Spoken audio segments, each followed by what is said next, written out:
मित्रांनो, तुमचं पुन्हा एकदा GB स्टोरी टेलर या यूट्यूब चॅनलवर स्वागत आहे. आजच्या आपल्या गोष्टीचं नाव आहे वेतोबावाडी. लेखक निखिल सूर्यवंशी. पण गोष्ट सुरू करण्याआधी जर कोणी या चॅनलवर पहिल्यांदाच आलेले असाल तर त्यांनी ह्या चॅनलला सबस्क्राईब करायला विसरू नका. चला तर मग अजिबात वेळ न घालवता गोष्टीला सुरुवात करूया.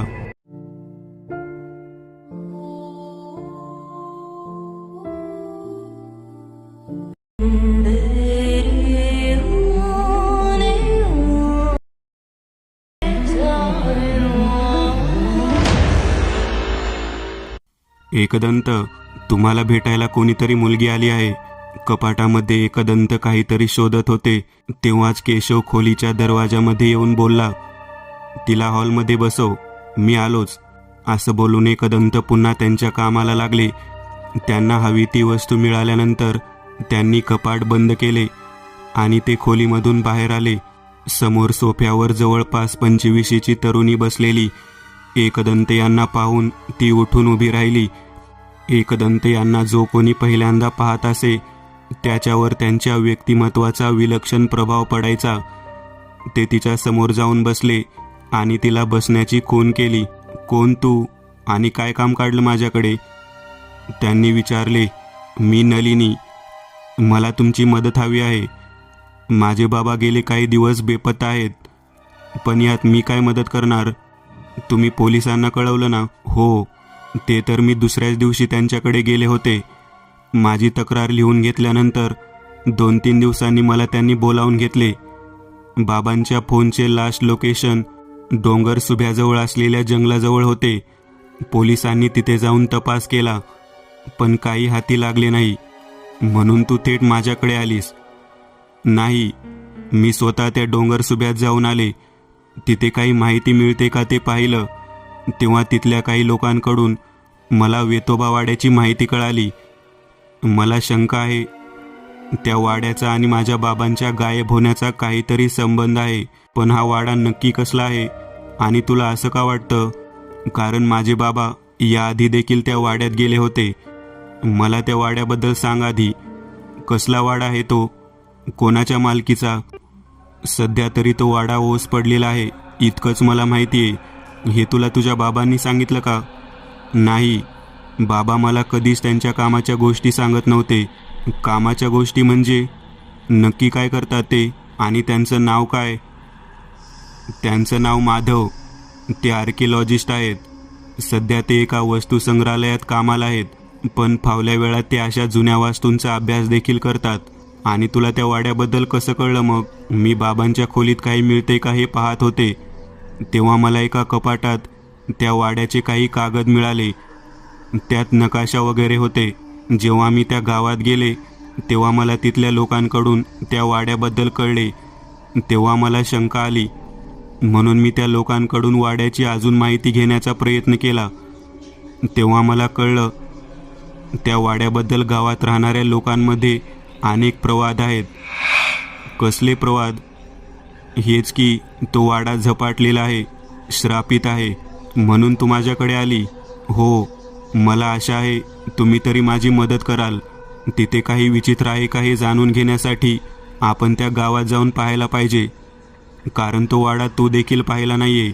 तुमच्या या बोलण्याने खूप आधार मिळाला. नाहीतर काय करावं हेच समजत नव्हतं. नलिनीच्या डोळ्यात पाणी आले होते. हे बघ नलिनी, तुझे बाबा कोणत्या संकटात आहेत याची आपल्याला कल्पना नाही. आपण फक्त प्रयत्न करायचा. उद्या सकाळी तू इथे ये. त्यानंतर आपण डोंगर सुभ्यासाठी निघू. नलिनी गेल्यानंतर एकदंत आणि केशव दिवाणखान्यात बोलत होते. एकदंत, त्या सखारामच्या प्रकरणानंतर असं कोणासोबत एखाद्या अनोळखी भागात जायला शंका यायला लागली आहे? केशव बोलला. तेव्हा आपण गाफील होतो केशव. या मुलीच्या बाबतीत मी त्याच गोष्टीचा अंदाज घेत होतो. पण ही मुलगी सांगते ते खरं आहे. नेहमीचं साहित्य भरून ठेवू की अजून काही वेगळं घ्यायचं आहे यावेळी? केशवने विचारले. ती लहान कुऱ्हाड आणि कुदळ घे. शिवाय मोठ्या टॉर्च घेऊन ठेव. बाकी आपलं नेहमीचं सर्व साहित्य घे. पिशाचे वेत तर बाबांकडे आहे. ते त्याच्यावर काय काय प्रयोग करत असतात काय माहिती. एकदंत त्यांच्या खोलीमध्ये गेले आणि त्यांच्या नेहमीच्या जागी डोळे मिटून ध्यानाला बसले. रात्री 8च्या सुमारास एकदंत यांना बाबांचा फोन आला. एकदंत, उद्या कुठे निघाला आहेस का? बाबा, मी तुम्हाला फोन करणारच होतो. उद्या मी डोंगरसुभ्याला चाललो आहे. एक विचित्र प्रकरण आहे. मी मगाशी पिशाचे वेदाची एक चाचणी करत होतो, तेव्हा मला अचानक काही पूर्वाभास झाल्यासारखं वाटलं. तुझ्यावर उद्या काहीतरी संकट येणार आहे. पण बाबा, असं तुम्हाला याआधी कधी काही जाणवलं नाही. मग आताच काय झालं? माहिती नाही, पण उद्या काळजी घे आणि सतत सावध राहा. बाबांचा फोन झाल्यावर एकदंत पुन्हा त्यांच्या खोलीमध्ये गेले. दुपारी कपाटामध्ये ते जी डब्बी शोधत होते, ती डब्बी त्यांनी बॅगमध्ये ठेवली. रात्रीचे जेवण झाल्यावर ते लवकरच झोपले. दुसऱ्या दिवशी सकाळी 7च्या सुमारास नलिनी आली. तोपर्यंत केशवने सर्व साहित्य त्यांच्या कारमध्ये ठेवले होते. ते तिघेही डोंगरसुभ्याच्या दिशेने निघाले. दुपारी 3च्या सुमारास ते डोंगरसुभ्याजवळ पोहोचले. गावाकडे जाणारा रस्ता हा मातीचा होता. रस्त्याच्या दोन्ही बाजूंना रान माजले होते. मुख्य गावात पोहोचल्यावर देखील त्यांना कोणी दिसले नाही.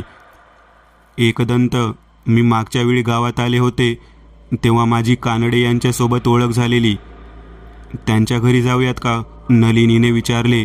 हो, तिकडे जाऊ, कारण आपल्याला गावातील कोणीतरी व्यक्ती सोबत हवीच आहे. ते तिघेही कानडे यांच्या घरी पोहोचले. नलिनीने दरवाजा ठोठावला. जवळपास 60 वय असलेल्या एका व्यक्तीने दरवाजा उघडला. नलिनीला पाहताच त्यांच्या डोळ्यात ओळखीचे भाव आले.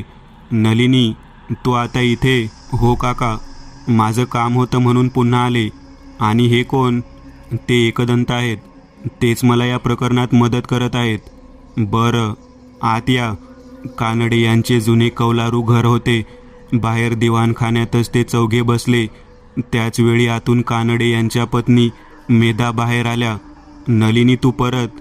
काही कळलं का बाबांचं तुझ्या? त्यांनी विचारले. नाही काकू, अजून तरी काहीच नाही. पण आता हे एकदंत आले आहेत, ते मदत करणार आहेत यात. पण नलिनी, मी तुला सांगितलं होतं, तो वाडा झपाटलेला आहे. तरीही? कानडे म्हणाले. काका, एकदंत यांचा अशाच विषयावर अभ्यास आहे, म्हणून तर ते इथे आले आहेत.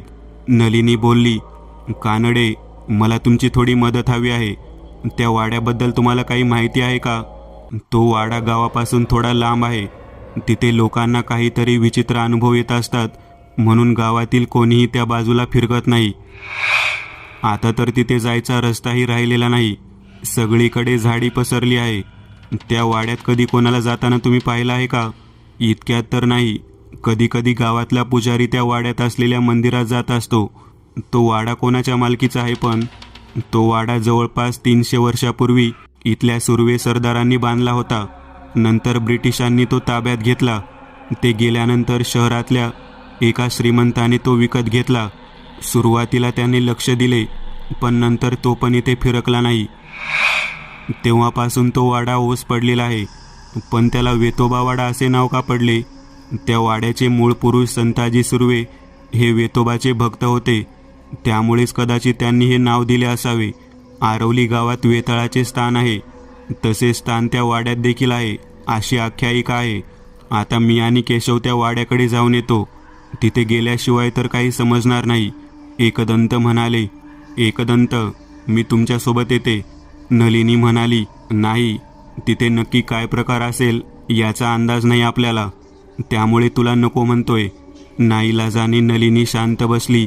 जवळपास 5च्या सुमारास एकदंत आणि केशव त्या वाड्याच्या दिशेने बाहेर पडले. कानडे यांनी त्यांना रस्ता समजावला होता. त्या वाड्याकडे जाताना एकदंत यांच्या लक्षात आले, त्या गावात घरे एकमेकांपासून दूर दूर होती. शिवाय गावात फार लोक राहत नव्हते. थोडीशी झाडी सुरू झाली तेव्हा एकदंत यांचे लक्ष एका घराकडे गेले. तिथून त्यांना कोणीतरी पाहत होते, पण एकदंत यांनी त्याकडे दुर्लक्ष केले. कधी काळी तिथे पायवाट असावी असा तो रस्ता होता. मध्ये मध्ये झाडे येत होती. काही वेळ चालल्यानंतर गाव मागे पडले आणि किड्यांचा किर्र आवाज फक्त उरला. पुढे गेल्यावर हळूहळू झाडी कमी झाली आणि समोर दिसली ती त्या वाड्याची भव्य वास्तू. एकदंत, ह्याला वाडा म्हणायचं की गढी? केशव आश्चर्याने बोलला. गडीच आहे केशव. त्या वाड्याला उंच अशी तटबंदी होती.